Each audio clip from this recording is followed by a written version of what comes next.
Welcome to AnimeFan Narrations, Solo Leveling Episode 44. Cha-hein turned to face her, and the female hunter gestured toward her hand. Why are you holding a pickaxe? Cha-hein's eyes drifted down to the head of the pickaxe, and her cheeks began to flush rapidly. She quickly lowered the pickaxe and hesitantly asked, "Do you think he thought I looked strange?" The female hunter, a mage, tilted her head and replied. Who are you talking about? Cha-hein's face, along with her neck, turned a deep shade of red in response. When they stepped out of the gate, Yoo Jinho glanced at his wristwatch before speaking to Jinwoo. We're about to head back to the association, but if it's all right with you, would you like to join us for dinner with the association president? What time is it now? It's 5:15 in the afternoon. It would be a tight fit, but he could still make it to his appointment on time. Jinwoo respectfully declined Yoo Jinho's offer. Thank you, but I already have plans. Yoo Jinho was doing his utmost to stay calm by taking deep, measured breaths, just like he'd seen in a movie once. The moment that could change everything is almost here. Indeed, the choice Hyungnim made today would shape Yoo Jinho's future. His heart was pounding harder now than it had a few days ago, when he'd been bargaining with his father for the right to lead Yoojin Guild. Remember your purpose, my original purpose. Choosing the same cafe as the one where he'd first met Hyungnim to pitch his plan hadn't been by chance. If it weren't for Hyungnim, I wouldn't have made it this far. Reflecting on that, he looked around the cafe with fresh eyes. By pure coincidence, he'd even picked the same table as last time. With the sound of the door chime, Jinwoo entered the cafe. Hyungnim. Yoo Jinho spotted Jinwoo and sprang to his feet, a broad smile lighting up his face. He bowed deeply in greeting. Jinwoo returned a simple nod and took a seat across from Yoo Jinho. After that, Yoo Jinho sat down as well. So what's the reason you called me here? Yoo Jinho looked up, and his eyes widened in surprise. Hyungnim, your clothes? Oh, this? Jinwoo had come straight here after taking down the high orcs, so his clothes were naturally a bit of a mess. His shirt even had bloodstains from the slain high orcs on it. He spoke casually, as though it was nothing unusual. I was just coming directly from a dungeon, that's all. Yoo Jinho's eyes went wide once again. Compared to Hyungnim, he felt like he hadn't accomplished anything. After getting his guild master license, he'd wasted time partying and indulging himself. But what had Hyungnim done in the meantime? Despite his incredible strength, he still found time to dive into dungeons to sharpen his skills. Yoo Jinho suddenly felt a sense of shame. As expected of Hyungnim. And with that thought, his admiration for Hyungnim only grew. Hyungnim hadn't bothered to clean the blood off his clothes, likely because he was direct and confident enough to display the marks of his training openly. The battle stains are like badges of honor he's earned with his own hands. Yoo Jinho's expression turned serious. He was prepared to accept whatever decision Hyungnim made, no matter what path it took. He needed to be completely open and honest. Hyungnim, actually. Yoo Jinho laid everything out, recounting all the details of the negotiation with his father to Jinwoo. Even the part where Go Myung-hwan's testimony revealed that Jinwoo was the one who saved the Baekho guild hunters during the Red Gate incident. That uncle doing something unnecessary? But knowing it was done for Jinwoo's sake, he couldn't be mad at him. Maybe that's why his expression seemed a bit brighter when he mentioned the Red Gate incident. In any case, Jinwoo understood what Yoo Jinho was getting at. So in order for you to become the new master of Yoojin Guild, you need my help. Is that right? Having said everything he needed to, Yoo Jinho waited quietly for Jinwoo's answer. He didn't try to flatter or fidget like he normally would. Well, this is Hyungnim I'm talking to. Yoo Jinho had made up his mind to leave the decision entirely in Hyungnim's hands. Jinwoo remained silent, sensing the depth of Yoo Jinho's concerns, then finally raised his eyes. Jinho, I am... Yoo Jinho swallowed hard, his mouth dry with anticipation.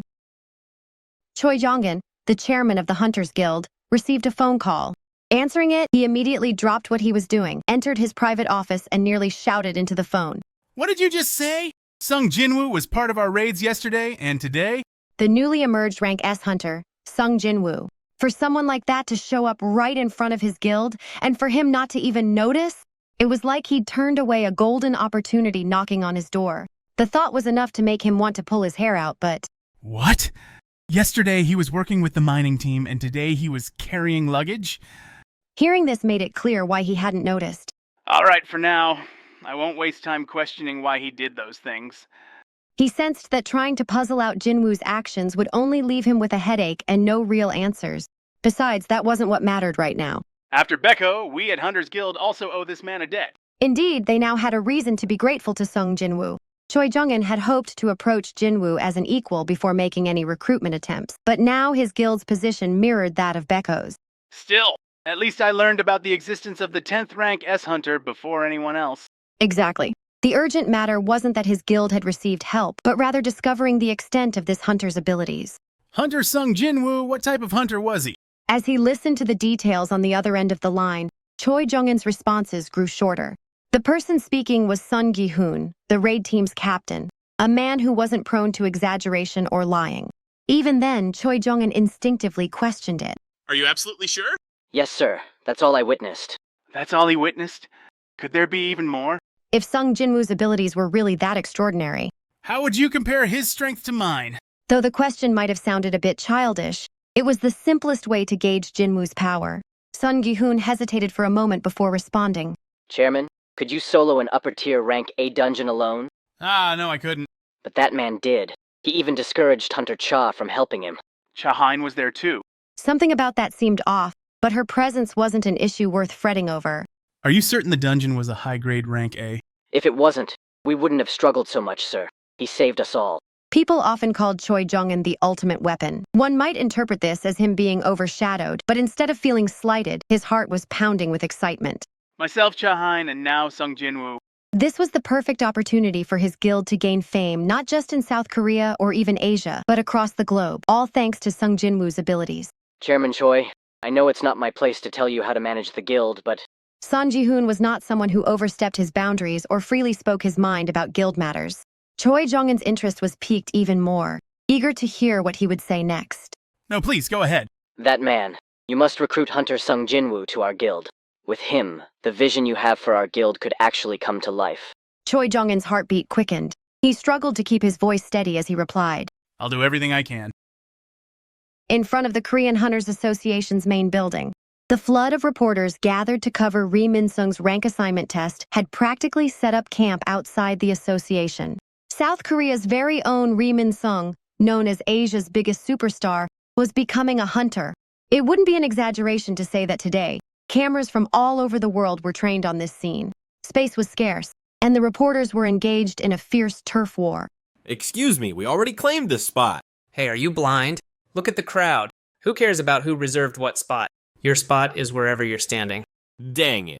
Meanwhile, Rhee Minsung, standing inside the association building, couldn't help but grin as he looked out the window at the ocean of reporters stretching down the access road. Yeah, it makes sense that this many people would show up. Dragging things out and drawing public attention had definitely paid off today. Excuse me, Mr. Minsung. Here's tomorrow's headline. What do you think of it?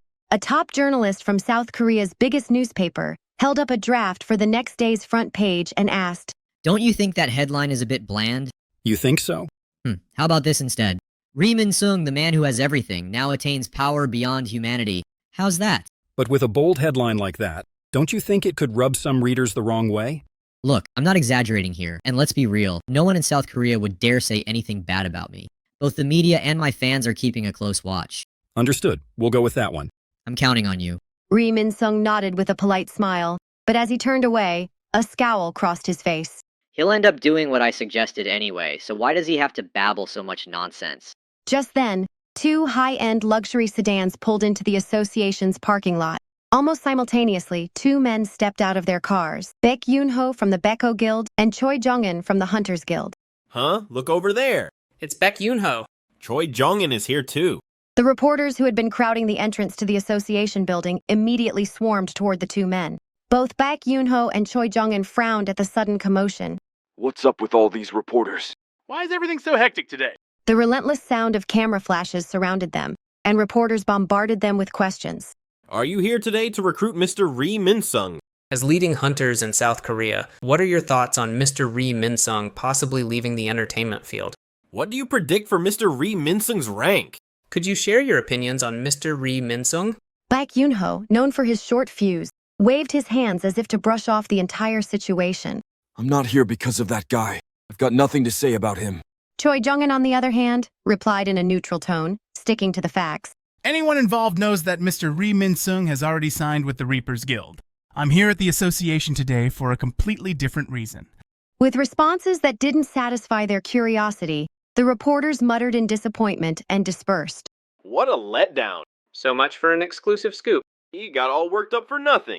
Still, none of them dared to show their frustration openly in front of two Rank S hunters. They returned to their places and resumed waiting for Rhee Minsung to appear. Once the reporters backed off, Baek, Yoonho, and Choi Jongin exchanged looks. Baek Yoonho was the first to break the silence. I heard the news. I guess the Hunters Guild had a close call yesterday too, huh? He added extra emphasis on the word too. Well, it wasn't nearly as much of a close call as it was for Baekho, considering your new rank A almost got taken out.